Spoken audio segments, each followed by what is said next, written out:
was a dance that the kids were doing on the streets. And Michael came along later, and he had a guy by the name of Jeffrey Daniels to teach him to do the moonwalk. And Jeffrey taught him to do the moonwalk, and he was good at it. And when he did it, everybody saw it and just thought this was the most wonderful thing they had ever seen, not really knowing it was a dance that was already out there.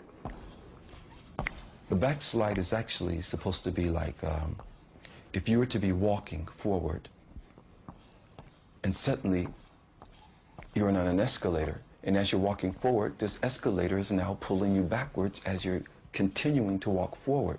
That's the illusion of the backslide. And the moonwalk is that you're actually walking, but the ground is pulling you back.